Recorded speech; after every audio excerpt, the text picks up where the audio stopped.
Joie éternelle, une église, une famille, bienvenue à Joie éternelle.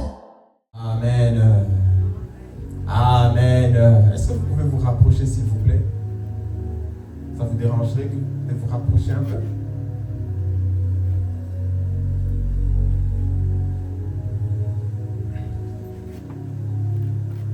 Amen. Nous sommes au bon endroit, au bon moment. Le Seigneur va nous parler, le Seigneur va nous bénir. Le Seigneur va nous parler, le Seigneur va nous bénir. La prédication d'aujourd'hui est la continuité de la prédication du dimanche passé. Dimanche passé, nous n'avons pas pu tout dire. Et aujourd'hui, donc, par la grâce de Dieu, nous allons finir, nous allons terminer la prédication que nous avons commencée le dimanche passé. Donc, le titre de notre prédication d'aujourd'hui, c'est la connaissance révélée. Il fait froid? Il fait froid? Okay. La connaissance révélée. La connaissance révélée. Dans Jean chapitre 1, verset 18, l'apôtre Jean a écrit: personne n'a jamais vu Dieu, le Fils unique qui est dans le sein du Père, et celui qui l'a manifesté, et celui qui l'a révélé. Personne n'a jamais vu Dieu. Dieu n'est par son essence. Dieu n'est par sa nature. Dieu est invisible. Dieu n'est par sa nature. L'homme ne peut pas le trouver. Il est donc, nous pouvons dire, inaccessible à Dieu. Dieu est invisible. Personne n'a jamais vu Dieu. Dans Jean chapitre 4, Jésus dit à la femme samaritaine: Dieu est esprit. Il faut que ceux qui l'adorent en esprit et en vérité. Dieu est esprit. L'esprit n'est pas matière. Ici, dans notre église, nous ne croyons pas dans un Dieu matière. Dieu n'est pas matière. Dieu est esprit. Personne n'a jamais vu Dieu. Donc, pour connaître Dieu, il faut que Dieu se révèle à l'homme. L'homme ne peut pas trouver Dieu. Dieu doit se révéler à l'homme. Dieu doit se montrer à l'homme pour que l'homme puisse connaître Dieu. Et dans les temps passés, la révélation de l'Ancien Testament, on a dit, était progressive. Elle était progressive. Mais celui qui nous a amené la révélation totale de Dieu, c'est Jésus. Jésus nous a amené la révélation pleine et totale. Maintenant, aujourd'hui, nous connaissons Dieu. Jésus nous a tout enseigné. Jésus nous a tout montré. Qu'est-ce qu'apporte la révélation? La révélation, on avait dit dimanche passé, c'est le dévoilement. La révélation en grec, ça veut dire apocalypse. Il y a un livre dans la Bible qui s'appelle Apocalypse. Apocalypse veut dire dévoilement. On t'ouvre les yeux. Si tu ne connais pas ce qu'il y a dans cette salle, quand on t'ouvre les yeux, tu vois. La révélation apporte la connaissance. Dieu se révèle à nous. Quand il se montre à nous, maintenant nous avons la connaissance de Dieu. Aujourd'hui, nous allons parler de la connaissance. L'homme ne peut pas trouver Dieu. Dieu doit se révéler à l'homme. Dieu est trop grand pour l'homme. Les cieux et les cieux des cieux ne peuvent le contenir. Le Dieu dans lequel nous croyons, il n'est pas matière. Il est inaccessible donc à nous. Il est au-delà des cieux. Il n'a pas de commencement, il n'a pas de fin. On ne peut pas de par nous-mêmes le connaître. Depuis que l'homme a commencé à étudier même le corps humain, les scientifiques, toutes les années, font que faire des découvertes. Ah non, en fait, le corps, en fait, il y a ceci, Depuis que Dieu a placé l'homme sur la terre, l'homme n'a même pas encore fini de découvrir la terre. Chaque jour, on ne sait pas ce qu'il y a dans les profondeurs des eaux. On ne sait pas ce qu'il y a dans les profondeurs de la terre. On ne sait pas ce qu'il y a dans l'univers. On ne sait pas. Chaque jour, on fait que faire. On n'est même pas encore arrivé. Ce n'est pas Dieu qu'on va connaître. Donc, Dieu doit se révéler à nous. Pour qu'on puisse connaître Dieu, Dieu doit venir à nous. Et Dieu nous a envoyé Jésus. Jésus nous a amené une pleine et totale révélation de Dieu. Avec Jésus, c'est la fin des révélations. Avec Jésus, il n'y a plus d'autres. Quand je parle des révélations, je ne parle pas des rêves et des visions. Je parle de la connaissance de Dieu. Je parle de la connaissance de Dieu. Jésus est celui qui connaît Dieu parfaitement et nous a expliqué Dieu, nous a montré Dieu, s'est révélé à nous. Jésus est la révélation aussi de Dieu, on peut le dire. Avec Jésus, c'est la fin des révélations. Ici, je parle de quoi? Quand je parle de révélation, ici, je parle d'enseignement. Autrement dit, je parle d'enseignement sur Dieu.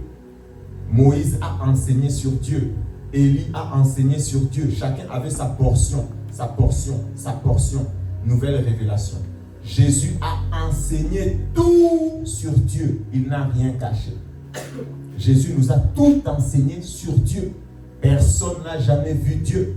Le Fils unique qui est dans son secret, qui est dans son sein, qui est dans son intimité, qui le connaît parfaitement, nous a tout enseigné.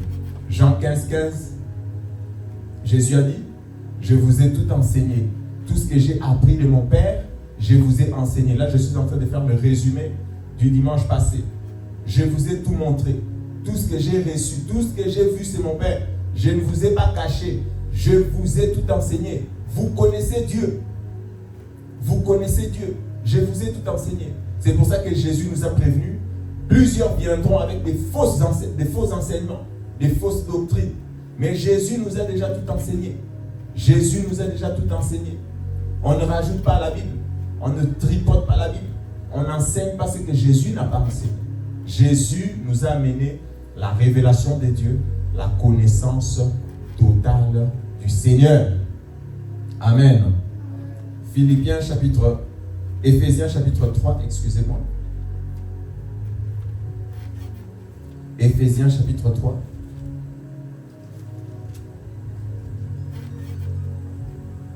On va lire 1 à 5.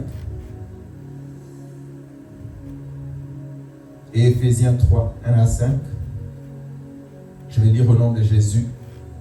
À cause de cela, moi, Paul, le prisonnier de Christ, pour vous païens, si du moins vous avez appris quelle est la dispensation de la grâce de Dieu qui m'a été donnée pour vous, c'est par révélation que j'ai eu la connaissance du mystère sur lequel je viens d'écrire en peu de mots. En le lisant, vous pouvez vous représenter l'intelligence que j'ai du mystère de Christ. Il n'a pas été manifesté aux fils des hommes dans les autres générations, comme il a été révélé maintenant par l'Esprit aux saints apôtres et prophètes de Christ.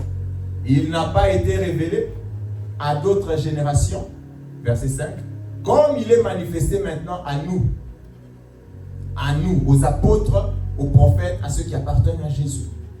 Dans d'autres générations, il n'y avait pas la pleine révélation.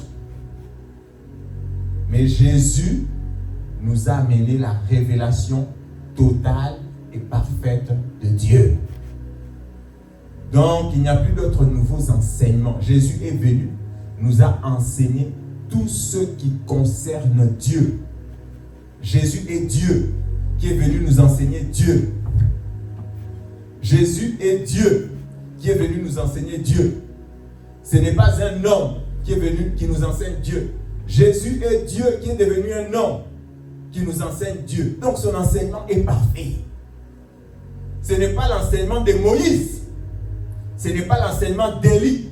Ce n'est pas l'enseignement de Jérémie. Jésus est Dieu qui est venu nous enseigner Dieu. Jésus n'est pas un homme qui nous a enseigné Dieu. Jésus, ce n'est pas un homme qui nous a enseigné Dieu. Jésus, c'est Dieu fait homme qui nous a enseigné Dieu. Amen. Son enseignement est parfait. L'enseignement qu'il nous a donné est total. Ce qu'il nous a dit sur Dieu est vrai. Il n'a pas raconté des histoires qu'on lui a dit. Où il était sur terre, il voit des visions. Non! Jésus est venu de Dieu. Jésus est Dieu qui nous a enseigné Dieu. Son enseignement est parfait. Donc il n'y a pas d'autre enseignement. Quelqu'un ne peut pas venir enseigner ce que Jésus n'a pas enseigné. Il ne connaît pas Dieu plus que Jésus. Personne ne connaît Dieu plus que Jésus. Personne ne connaît Dieu plus que Jésus. C'est pour ça que quand Jésus est venu, il a corrigé. Il a corrigé les enseignements de Moïse. Il a corrigé. Il vous a été dit, haïssez vos ennemis, mais moi je vous dis, aimez vos ennemis. Priez pour ceux qui vous persécutent. C'est moi qui vous dis. Moi je suis venu, je vous dis. Il vous a été dit, celui seulement qui regarde, qui prend la femme d'autrui, qu'on trouve en flagrant délit de vol, d'adultère, c'est celui-là qui a commis le péché. Mais moi, Jésus, je vous dis, quand c'est dans ton cœur, quand c'est au-dedans de toi, tu as déjà commis l'adultère. Ça, c'est Dieu qui te le dit. Quand c'est Jésus qui le dit. La loi de Moïse, même quand quelqu'un plein de pensées impures, il n'a pas péché. Il n'a pas péché. Il faut qu'on le trouve.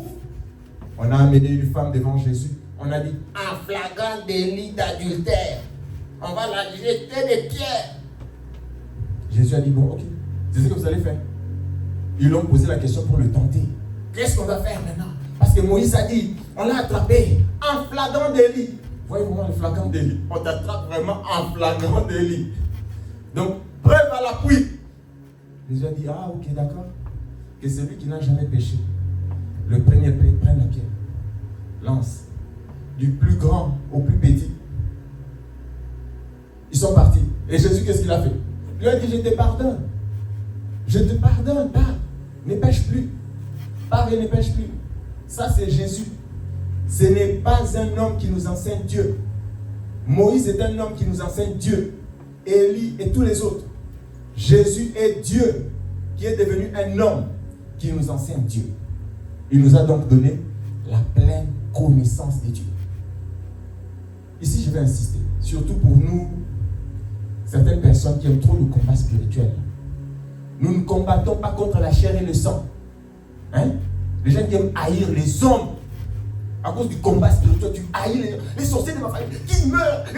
C'est pas ça qui est écrit dans la Bible. C'est pas ça qui, si vous voulez pas, vous voulez pas. C'est pas ça qui est écrit dans la Bible. C'est pas ça la Bible. C'est pas ça le Nouveau Testament. Ça c'est l'Ancien Testament. On disait que le sorcier doit être tué, doit être mort. C'est pas ça la Bible. Pour qui Jésus est mort à la croix? Pour qui Jésus est mort? Pour les gens des biens? Pour les sorciers?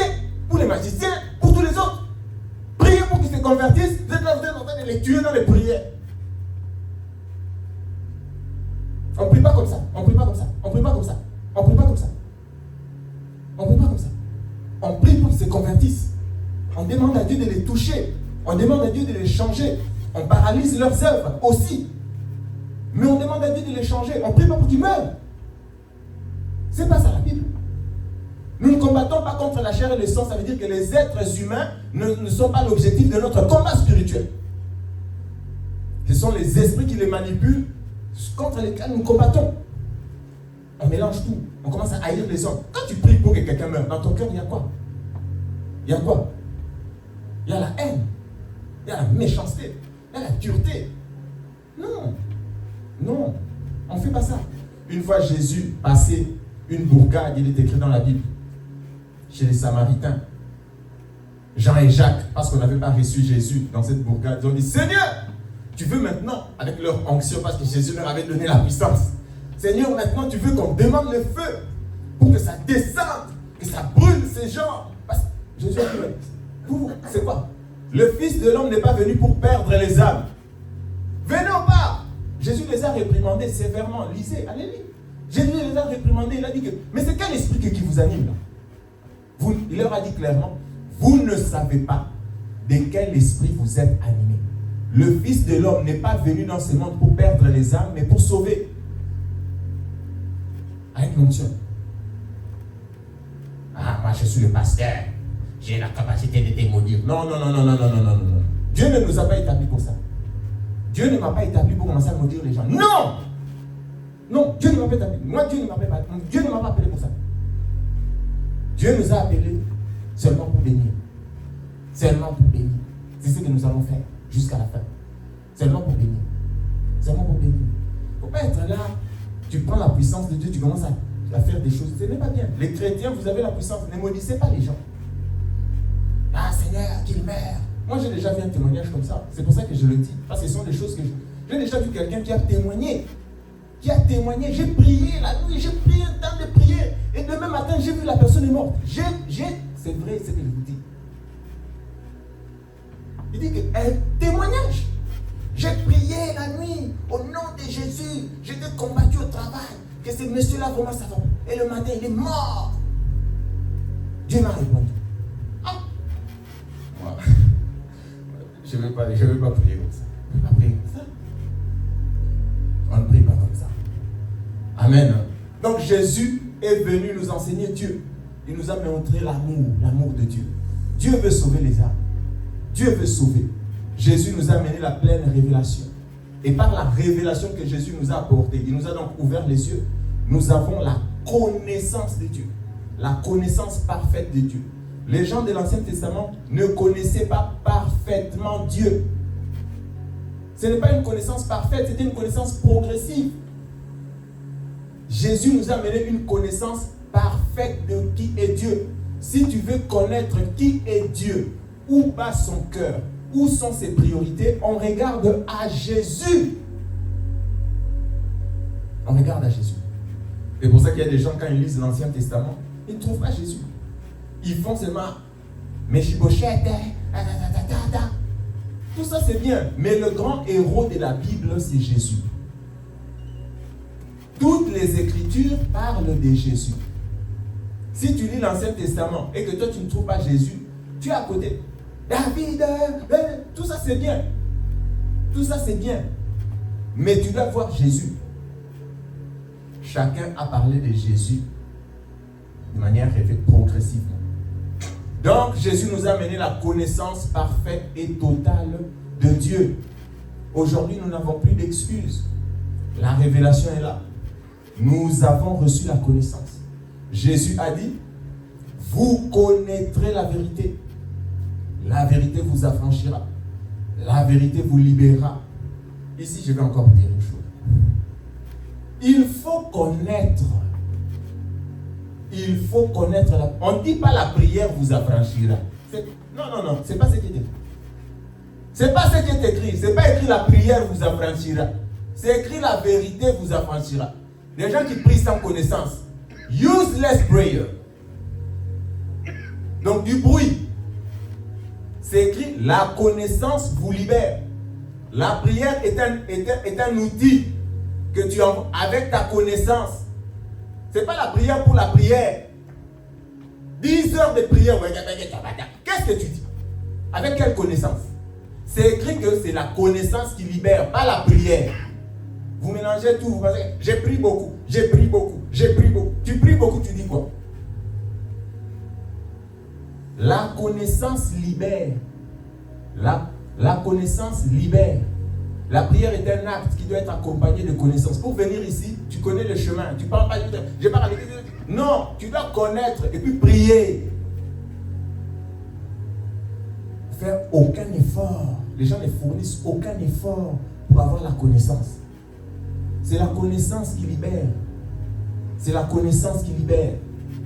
Quand la connaissance entre dans ta tête, parfois ça produit en toi la révolution. La colère. En fait, le diable me maintient captif pour rien. En fait, je pouvais déjà aller là-bas. En fait, tu agis maintenant en fonction de la connaissance que tu as. Tu pries maintenant en fonction de la connaissance que tu as. Tu veux juste prier, prier, prier. Moi, j'aime beaucoup la prière. Je ne dis pas de ne pas prier. C'est pas ce que je dis. Je dis prie beaucoup avec ta connaissance beaucoup. Prie beaucoup. Jésus a dit, ce n'est pas à force de multiplier les mots que tu seras exaucé. Ce n'est pas à force de faire 10 heures de prière. Qu'est-ce que tu dis? Qu'est-ce que tu dis? Qu'est-ce que tu dis dans tes prières? Qu'est-ce que tu dis? Ce n'est pas à force de multiplier les mots que Dieu est impressionné. La connaissance de Dieu va te libérer. Nous avons besoin de connaissance. Notre foi, ce n'est pas une foi mystique. La foi du christianisme, ce n'est pas une foi basée sur rien. Non, c'est une foi basée sur la connaissance, mes frères et sœurs. La foi, le christianisme, ce n'est pas le mysticisme. Ce n'est pas le mysticisme. Qu'est-ce que c'est? Oh non, fais seulement. Non. Si moi je te dis fais quelque chose, c'est parce que c'est expliqué, c'est biblique, c'est expliqué. Ce n'est pas le mysticisme. Le mysticisme, vous savez, c'est quoi? Fais. Mais pourquoi je dois faire ça, pasteur? Non. Fais seulement. Fais seulement. Fais seulement. Non, ce n'est pas ce qui est écrit. Ce n'est pas ce qui est écrit. Ce n'est pas ça le christianisme. Jean 15, 15, qu'est-ce qui est écrit? Nous allons relire ça. Le christianisme, ce n'est pas le mysticisme. Ce n'est pas un tas d'abrutis qu'on va réunir ici, ils ne connaissent rien. Ce n'est pas ça. Même Jésus ne nous a pas demandé ça. Jean 15, 15, qu'est-ce qui est écrit? Jean 15, 15. J'ai déjà cité ça, mais je voudrais quand même qu'on puisse lire. Jean 15, 15, qu'est-ce qui est écrit? Je ne vous appelle plus serviteur, parce que le serviteur ne sait pas ce que fait son maître. Mais je vous ai appelé ami, parce que je vous ai fait connaître tout ce que j'ai appris de mon Père. Jésus dit, je ne vous appelle plus serviteur, parce que le serviteur ne sait pas ce que fait son maître. Mais vous, vous êtes mes amis, vous savez. Donc quoi? Même en obéissant à Jésus, on sait pourquoi on obéit. Toi, tu veux seulement obéir. Tu obéis, tu ne connais pas. C'est quoi cette obéissance? Ce n'est pas ça le christianisme. Jésus a dit, vous n'êtes plus des serviteurs. Vous êtes mes amis. Je vous ai tout dit. Donc nous, pourquoi on obéit à Dieu? On obéit à Dieu parce qu'on connaît. On obéit à Dieu parce qu'on a connu Dieu. On obéit à Dieu parce qu'on a expérimenté Dieu. On obéit à Dieu parce qu'on a entendu. On n'obéit pas à Dieu juste comme ça. Pourquoi tu obéis? Ça, c'est pas le christianisme. Ce n'est pas ça. Jésus a dit, ce n'est pas ça. Nous ne sommes plus des serviteurs. Juste, donc, tu obéis dans le noir total. Nous obéissons à Jésus parce que nous connaissons. Il nous a expliqué. Toi aussi, n'obéis. Moi, je vous dis, on est à l'église, je peux vous dire, obéissez ça. Non. Si tu ne comprends pas, pose la question. Ce n'est pas un tas d'abrutis ici qu'on va réunir, ils ne connaissent rien, ils ne comprennent rien. Ah, pasteur avait dit on fait, pasteur avait dit on fait, pasteur avait dit on fait. Non. Si tu ne comprends pas, viens me voir. Pose la question. Oui, pose la question. Pose la question. Pourquoi on doit faire ça, pasteur? Pourquoi on prend la Sainte Seine? Pourquoi on prend le baptême?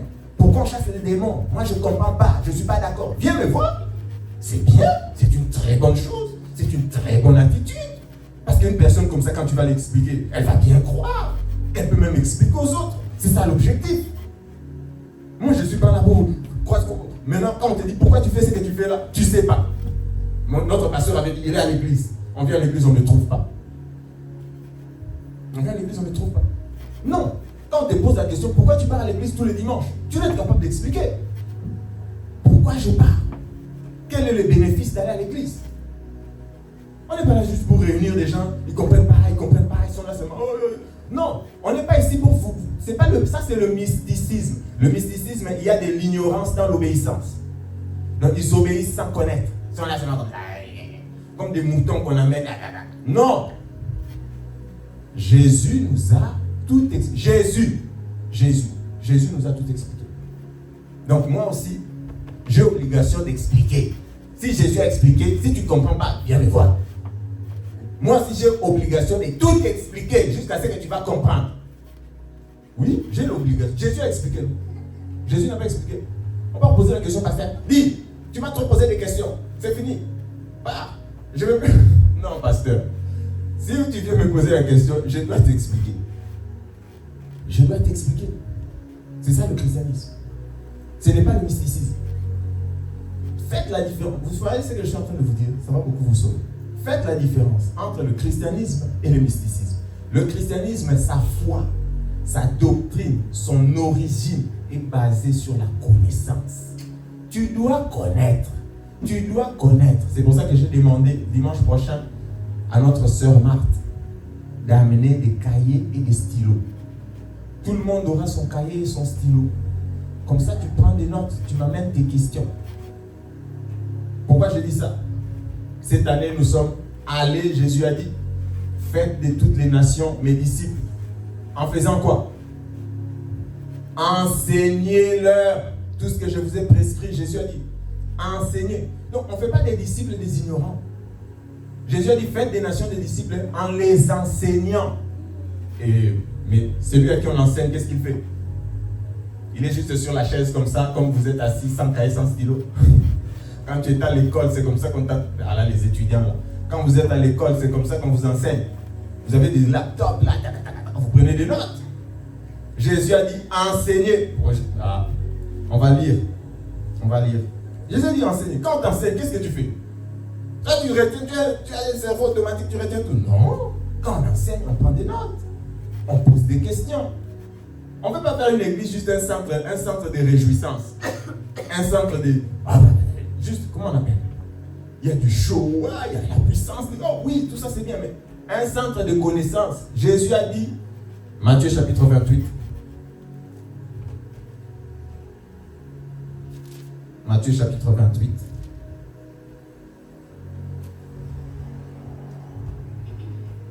Matthieu chapitre 28, 19 à 20.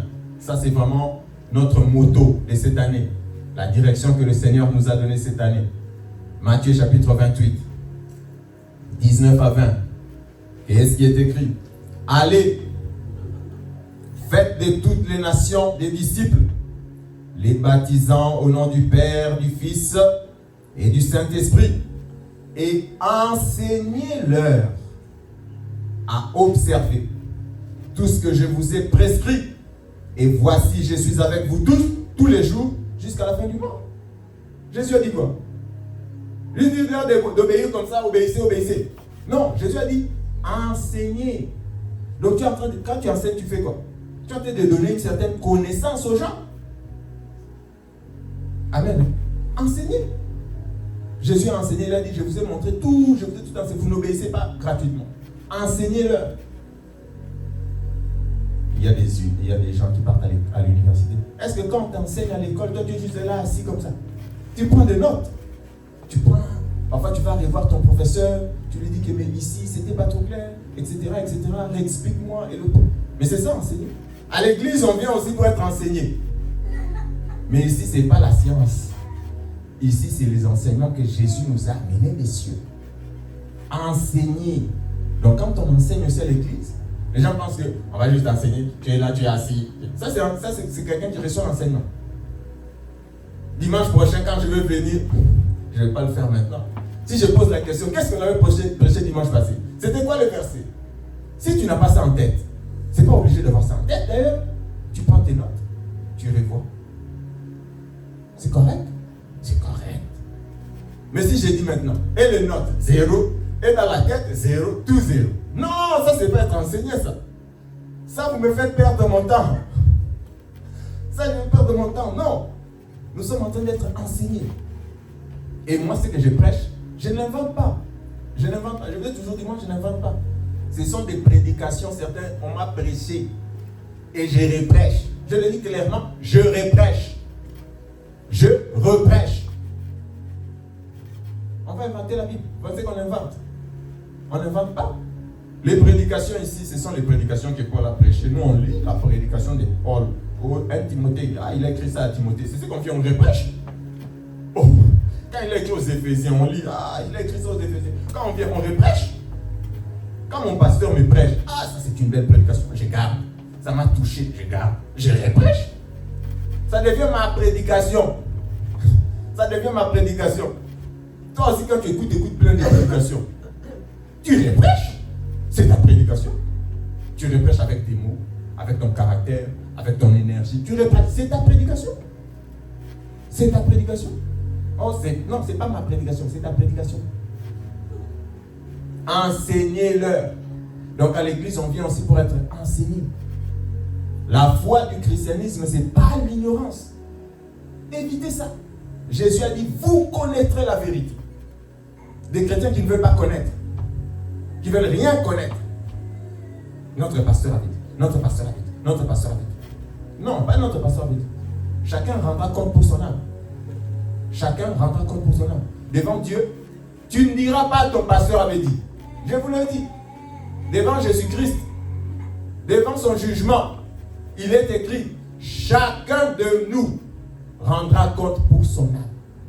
Moi, j'ai rendu compte. J'ai rendu compte. Et chaque jour, ça me fait pas bon. Comprenez?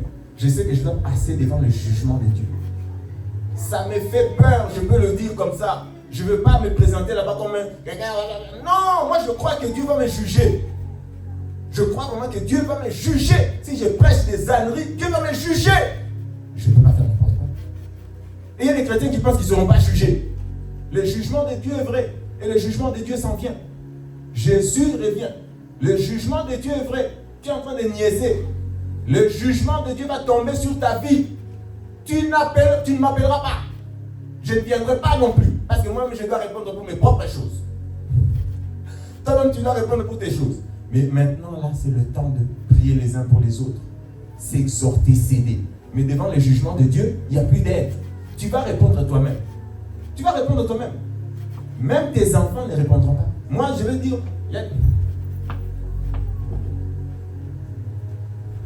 L'irresponsabilité. Je rencontre encore des gens.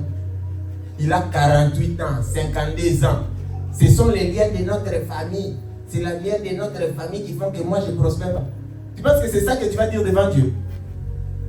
Que c'est ton père. Mais ton père aussi était un enfant. Moi aussi j'étais un enfant, moi. J'étais un enfant. J'étais un enfant. Maintenant j'ai des enfants. Moi je dois accuser mon père. Et mes enfants maintenant qui m'accusent aussi. Tout le monde s'accuse, ça finit plus. Tu répondras. Avec les liens de famille là, tu vas répondre. C'est toi qui dois les couper, c'est ta responsabilité. Tu dois répondre. Non, ce sont nos grands-parents. Ils avaient touché à la magie. Maintenant, c'est pour ça que moi je suis. Non! Tu vas pas répondre. Ton grand-parent va répondre. Toi, tu vas répondre. Dieu est venu en Éden. Il a dit à Adam, où es-tu?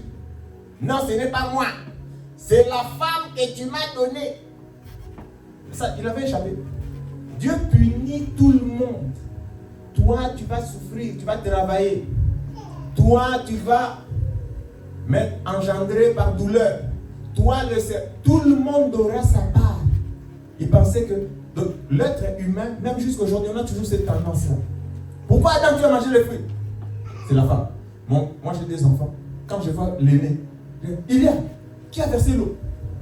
C'est qu'il y a, c'est l'autre. Je dis, ah, déjà jeune comme ça, toi, tu commences comme ça.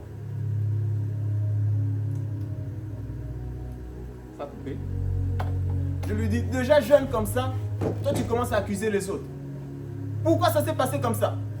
Non, ce n'est pas moi, c'est ma soeur. C'est la même chose les hommes. Dieu est venu en Éden. Adam, pourquoi tu as mangé les fruits?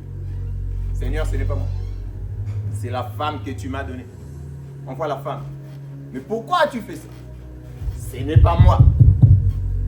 C'est le serpent. Les êtres humains sont comme ça. Mais pensez qu'en disant ça, Dieu va dire, ah ok d'accord, c'est pas vraiment vous. Vous êtes dédouanés. C'est seulement le... Non. Dieu a puni le serpent. Dieu a puni la femme. Dieu a puni le monsieur. Chacun en a eu pour son compte. Merci. Chacun en a eu pour lui. Chacun répondra. Tu répondras. Non, ce n'était pas moi, c'est notre pasteur. Tu répondras. Le jugement de Dieu est vrai, mes frères. Le jugement de Dieu est vrai. Le jugement de Dieu, tu passeras. Le jugement de Dieu est sans concession. Le jugement de Dieu est sévère. C'est aujourd'hui le jour de la grâce. C'est aujourd'hui le jour de la repentance. On ne se répand pas au jugement. On ne se répand pas le jour du jugement. Le jugement de Dieu arrive. Mais vous vous moquez de Dieu. Vous pensez que le jugement n'arrivera pas. Ok. Continuons comme ça. Le jugement de Dieu arrive. Notre foi, c'est la connaissance. Donc nous devons chercher à connaître Dieu. C'est la connaissance qui nous donne la victoire. C'est la connaissance qui nous libère. C'est la connaissance qui te donnera la victoire. Tu as besoin de connaissances. Ne néglige pas la connaissance. Amen. Nous allons lire Osée. Vous connaissez ce verset certainement.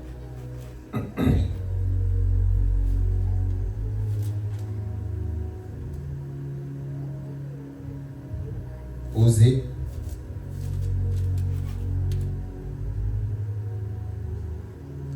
Verset 3.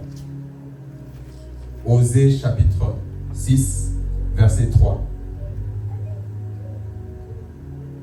Qu'est-ce qui est écrit dans Osée 6, verset 3? Je vais lire au nom de Jésus. Connaissons, cherchons à connaître l'Éternel. Sa venue est aussi certaine que celle de l'aurore. Il viendra pour nous comme la pluie du printemps qui arrose la terre. Connaissons, cherchons à connaître. Connaissons, cherchons à connaître. Jésus a dit, vous connaîtrez la vérité. Ce n'est pas passif. Tu es là, juste là, tu es passif. Il faut chercher la connaissance. Connaissons, cherchons à connaître. L'église est là, cherche à connaître. Viens écouter la parole. Jésus a dit, allez enseigner. C'est où tu vas avoir la connaissance de Dieu. Où tu vas à l'université? Non. En discothèque? Non. Au marché? Non. Connaissons. Cherche. C'est pas juste la connaissance, tu dois la chercher, tu dois la désirer, tu dois l'aimer, tu dois la... C'est quand tu vas la trouver, vous connaîtrez la vérité et la vérité vous affranchira. Si tu n'as pas la connaissance, tu auras quelle vie? Si tu n'as pas la connaissance, tu auras quelle vie? La Bible déclare qu'aussi longtemps que l'héritier est un enfant, il n'est en rien différent de l'esclave. Si tu n'as pas la connaissance, Dieu t'a sauvé, mais tu vas vivre la vie d'un esclave. Ce sont des gens qui, Jésus a fait pour nous des grandes choses, mais tu ne vis pas ce que Jésus a fait pour toi. Le gap entre vivre ce que Jésus a fait pour toi et que ça devienne réel dans ta vie, c'est la connaissance. Le gap, c'est la connaissance. Le gap, c'est la connaissance. Jésus a fait. Mais pour vivre ce que Jésus a fait pour toi, tu dois avoir la connaissance. Sinon, tu auras la vie d'un esclave. Mais tu es un héritier. Jésus t'a sauvé, oui. Jésus t'a sauvé, oui. Mais est-ce que tu vis ce que Jésus, pourquoi il est mort à la croix? Est-ce que tu vis ça? Est-ce que tu vis ça? Maintenant, après, oh non. Oui, la connaissance. La connaissance. La connaissance. Le gap pour que ce que Jésus a fait pour toi devienne réalité dans ta vie. C'est la connaissance qui vient par le Saint-Esprit. Si tu n'as pas la connaissance, tu vas vivre un esclave. Mais Jésus t'a sauvé. Tu es un héritier. Aussi longtemps, Galates 4, verset 1, descendez. Aussi longtemps que l'héritier est un enfant dans la connaissance, il va vivre la vie de l'esclave. Mais c'est un héritier. C'est dans la Bible. Tu es un héritier de Dieu, mais tu vis la vie oppressé par les démons, par les esprits impurs, par toutes sortes de choses. Tu vis la vie d'un esclave, mais tu n'es pas un esclave. Tu n'es pas un esclave. Tu es un racheté de Dieu. Mais le gap, c'est la connaissance. C'est la connaissance. Mon peuple, on va dire, périt, faute de connaissance. Mon peuple périt. Osée chapitre 6, verset 3. Osée chapitre 4, verset 6, excusez-moi. Osée 4, verset 6. Osée 4, verset 6, il est écrit: mon peuple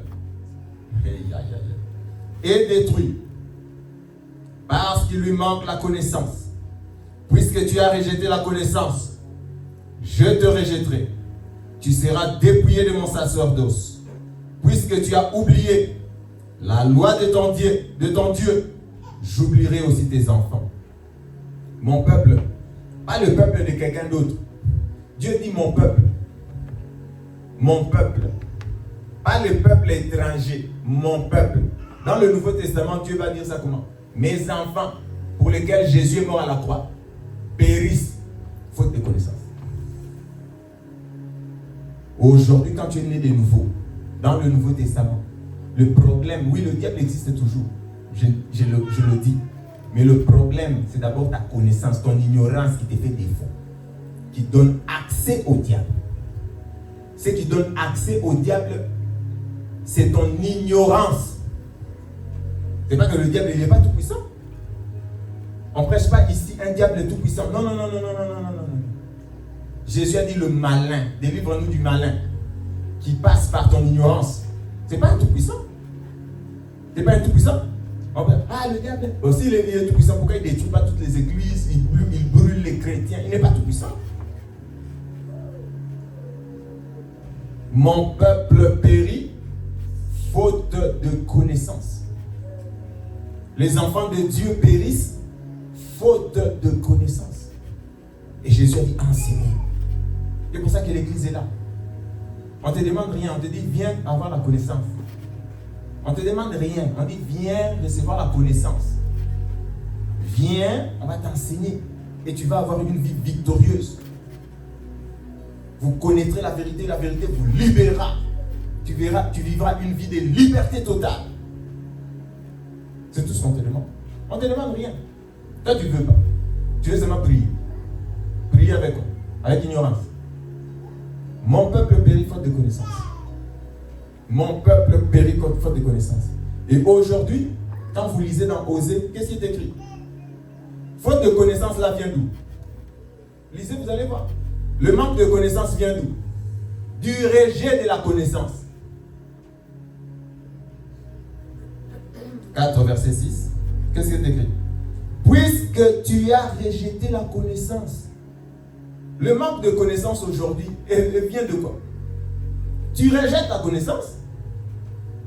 Puisque tu as rejeté la connaissance, le Seigneur dit quoi? Je te rejetterai. Tu seras dépouillé de mon sacerdoce. Tu as rejeté la connaissance, le Seigneur va te rejeter. Le manque de connaissance ne vient pas juste au hasard. Je manque la connaissance. Je manque la connaissance. C'est pas ma faute, c'est pas ma faute. Non, tu manques la connaissance parce que tu rejettes la connaissance. La connaissance de Dieu est gratuite. On la donne à l'église gratuitement. Tu manques la connaissance parce que tu rejettes la connaissance. Dieu n'a pas dit vous manquez la connaissance. C'est pas votre faute. Venez, je vais vous donner la connaissance. Ce n'est pas ce qui est écrit. Il est écrit que vous rejetez la connaissance. C'est ça qui amène le manque de connaissance. Tu rejettes la connaissance. Tu rejettes la connaissance. Tu rejettes la connaissance. Le manque de connaissance, c'est parce que tu rejettes la connaissance. Tu rejettes la connaissance. Ce n'est pas passif. Le manque de connaissance est un choix. Tu rejettes la connaissance. La connaissance aussi est un choix. Tu acceptes, tu cherches à savoir. Tu reçois la connaissance. Amen. Vous êtes avec moi? Vous êtes avec moi? Et le verset le plus important pour clôturer, on va citer toujours. Puisque, toujours au verset 6 où nous étions, tu as oublié la loi de ton Dieu, j'oublierai aussi tes enfants. J'ai lu ces versets. Ça m'a beaucoup fait rire, ça m'a fait penser à plein de choses. Il y a des gens qui pensent que parce qu'ils ont oublié. J'ai oublié. Ma soeur, on a culte. Non, pasteur, j'avais oublié. On a un programme. J'avais oublié. Tu pensais que l'oubli, là, ça se compte. Non, comme tu avais oublié, c'est bien. Comme tu avais oublié, c'est bien. Qu'est-ce qui est écrit? Puisque tu as oublié la loi de ton Dieu, j'oublierai aussi tes enfants. J'oublierai aussi tes enfants. Imagine que Dieu oublie tes enfants. Imagine que Dieu t'oublie dans les gens qui doivent avoir le souffle de vie demain. Les gens qui aiment se justifier facilement. J'avais oublié. Que Dieu t'oublie aussi demain, comme dans la liste des gens qu'on doit mettre. Que Dieu t'oublie. Que Dieu t'oublie. Non. On oublie. L'oubli est un péché. L'oubli est un péché. L'oubli est un péché. Puisque tu oublies, ce qui est cher à ton cœur, tu ne l'oublieras pas. Ce qui est cher à ton cœur, tu ne l'oublies pas. Qui aujourd'hui, avant de venir en ces lieux, peut oublier de se préparer, de se rafraîchir un peu et puis de venir? Tu viens vraiment comme ça, bam, j'ai oublié de brosser les dents, tout ça. Est-ce que ça existe ça? Pourquoi tu oublies la loi du Seigneur? Parce que ce n'est pas important pour toi. Parce que ce n'est pas important pour toi. Parce que Dieu est un enfant. Parce que Dieu est un enfant. Tu vas lui amener le Seigneur. Pourquoi tu n'avais pas fait? J'avais oublié. Et Dieu, j'ai pas oublié. Je comprends. Hein? Est-ce qu'il y a des choses qu'on oublie, nous autres ici? Est-ce qu'il y a des choses qu'on oublie? Tu te réveilles lundi comme ça, c'est le jour d'aller chercher ton salaire, si c'est où là. Tu dors, tu as oublié. Tu oublies. Les choses qui sont importantes, tu les oublies. Tu oublies. Tu oublies les choses qui ne sont pas importantes. C'est pour ça que tu oublies les choses de l'église. Tu oublies la loi de Dieu. Tu oublies. Pourquoi? C'est pas important. Toi, tu penses que ça va passer chez Dieu. Et même moi, ton pasteur, tu penses que ça passe quand tu me dis que non, j'ai oublié. J'ai oublié. Tu penses que ça passe? Que Dieu t'oublie aussi? C'est que Dieu dit. Que Dieu t'oublie. Demain, il y a la liste des gens qui doivent avoir le souffle de vie. Que Dieu nous oublie. Dieu aussi va donner la même justification que nous on lui donne. Ah mais Seigneur, pourquoi on est mort avant comme ça? Ah, j'avais oublié. Donc Seigneur, tu ne nous sommes pas près de ton cœur. Tu nous as vraiment oublié, Seigneur. Que Dieu t'oublie dans la liste des gens qui doivent protéger demain. J'oublie. Bien, j'ai oublié de prier. Il y a des gens même qui oublient de prier. J'ai déjà vu ça. Ils oublient de prier. Il a oublié de prier. J'en connais plein. Mais je pense que parmi nous, peut-être qu'il peut y avoir des gens comme ça. Qui n'oublie pas parfois souvent avant de manger. Il y a déjà mis le truc dans la bouche. Ah, Seigneur. Il y a des gens qui oublient avant de manger. Après, il sort ça, il prie, après il remet dans la bouche. Il oublie. Parce que Dieu n'est pas proche de notre cœur. Dieu n'est pas proche de ton cœur, c'est pour ça que tu oublies. Dieu n'est pas ta priorité, c'est pour ça que tu oublies. L'église et les frères et sœurs, ton pasteur, pendant toute la semaine, tu m'oublies. Tu te rappelles qu'il y a l'église seulement dimanche. Tu oublies. On oublie. Mais Dieu ne nous oublie pas. Et ne faisons pas des justifications si légères. J'avais oublié. Non. Notre foi dans son ensemble, la foi des chrétiens, consiste à quoi? À se rappeler du Seigneur. Pourquoi on s'est réunis aujourd'hui? Pourquoi on s'est réunis? Pour se rappeler du Seigneur. Pourquoi on prend la Sainte Seine? Jésus a dit quoi? Faites ceci en mémoire de moi. Pour se rappeler du Seigneur. Pourquoi on célèbre la Pâque? Pour se rappeler de ce que Jésus a fait. Pourquoi on aime Noël aussi, nous autres? Même si ce n'est pas les 25, ce n'est pas le débat. Une fois Jésus est né. Pour se dire qu'une fois, notre Sauveur est venu dans ce monde. La foi consiste à se rappeler de Dieu. Dieu a dit aux Israélites, quand vous allez entrer, rappelez-vous, ce n'est pas vous, que c'est ma main qui vous a sorti d'Égypte, qui vous a établi. Souvenez-vous, c'est comme ça qu'il leur a donné plusieurs fêtes. Pour vous rappeler que c'est moi qui vous ai sorti d'Égypte. Exactement, d'Égypte. La foi en Dieu, c'est se rappeler de Dieu. Aujourd'hui, on est venu ici parce qu'on se rappelle. Pourquoi tu n'es pas venu, Seigneur? Pasteur, j'ai oublié qu'il y avait un culte. Ah, tu n'as pas oublié le culte, tu as oublié Jésus. Tu n'as pas oublié le culte. Celui que tu as oublié, c'est Jésus. Mais c'est que Dieu dit, comme tu as oublié ton Seigneur, la conséquence de ceux qui oublient Jésus, le Seigneur oubliera aussi tes enfants. Le Seigneur oubliera. Moi, je ne veux pas que Dieu oublie mes enfants. Moi, je veux que Dieu se souvienne de mes enfants. Jusqu'à 1000 générations. Ceux qui le craignent. Que le Seigneur oublie tes enfants.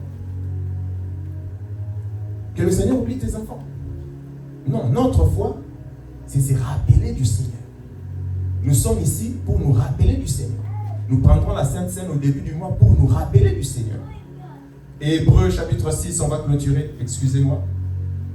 6, verset 10. On va accélérer. Hébreux chapitre 6. Vous voyez ce que le Seigneur dit? Hébreux chapitre 6, verset 10.